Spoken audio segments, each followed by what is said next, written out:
Captain Lou Albano, famous.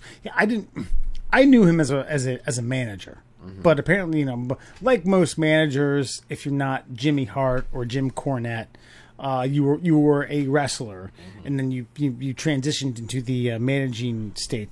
So while they're out on the road, according to Larry Zbyszko, WWE Hall of Famer, longtime NWA and AWA great, do you guys know how he got popular? No. He turned heel on Bruno Sammartino. They were they were compadres, and then Zbyszko challenged him to a friendly match. Like, I think I can beat you, and was losing, and then beat the snot out of him with a chair. Broke a wooden chair over his face. This is back in the day, when people still thought it was real, and people were like, no, you're beating Bruno up. You can't do that. Yeah. So, according to Larry Zbyszko, and then he's with some guys like Tony Aldermeyer, who I don't know. Captain Lou were at a nice restaurant in New York City back in the day when some assholes began to cause a scene and make a commotion about how wrestling was fake. Hey, dickheads, wrestling's fake. All right. Yeah. We get it. So Lou went over and pissed on him, and he heard enough. Straight up walked over, unzipped his dick, pulled it out, let it rip on these people. Says, "Hey, was that fake?"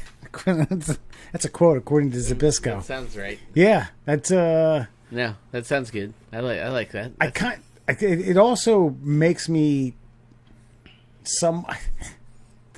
these guys felt like they were above the law. Yeah. You know what I mean? Yeah. They are popular. You're at a restaurant, people recognize you. Yeah. I'm going to go up and I'm going to piss on this guy. I'm going to take a whiz on him. I also think you don't do it unless you're like, there's extenuating circumstances. You do it if you're like Andre the Giant. Doesn't really matter where the fuck you are. Right. Like, so like he knows where he is. He knows what's about to go down. Like he's like, yeah, I'm doing this. Mm-hmm. Yeah. And you don't fuck with those old timey fucking wrestler guys, dude. Like, if they had names like Captain Lou Albano, like that was just that was it. That's as far as we got in the creativity ladder. Then yeah, you didn't want to fuck with that guy, like sure, at all, dude. But my take on that is kind of like, not that these guys thought that they were above the law. Was it that, or was it in that era that people didn't put up with disrespect, no matter where it was coming from? So if you were at a bar and someone's obviously being a dick, and then you walk up and you piss on him, everybody else in the bar is like, nah, that guy was being an asshole. He deserved to have a fucking golden shower in the middle of happy hour. Wrestling aside. Yeah. Just like this guy disrespectful. Yeah.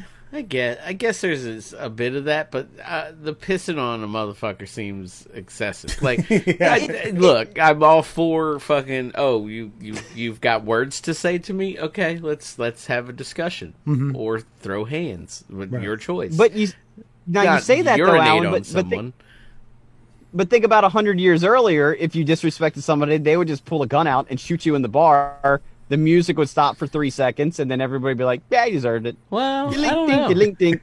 I think that far back. I think you're missing a crucial step. They still asked. There was like, "Let's go outside and walk 10 paces and shoot at each other." There was a gentleman's That was agreement. 100. That was 200 years ago. That was 200 that years was ago. that was yeah, that's right. We've evolved into urinating. Yeah, I gotcha. Right. Yeah. 100 years ago was in 1921. Okay, That was before that. fair enough. No, they weren't still doing duels in 1921. No, I know.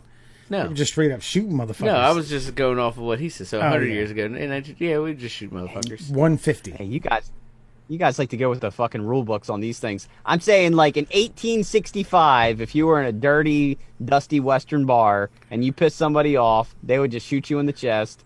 The whole crowd would maybe stop sipping their beer for a second and then continue drinking their beer. I think 100 years before that. I think an outlaw would have, but like an upstanding badass would not have. He would have challenged you to a duel.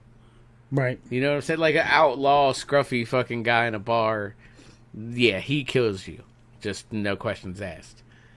Sure. But I think the larger part of the population is upstanding people.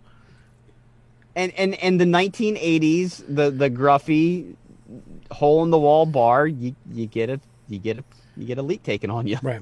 Especially if That's you're the evolution. questioning Okay. the legitimacy of something like pro wrestling at that time. Yeah. I mean, there's, Yeah. I mean, Well, there's- no, and that I get. Like like I said, you don't fuck with guys whose names are Captain, their regular name, it's Captain government name. Like, Yeah, that's it. You didn't fuck with Captain Lou Albano, and you didn't fuck with the captain in Tanao. Yeah. That's Well- for sure.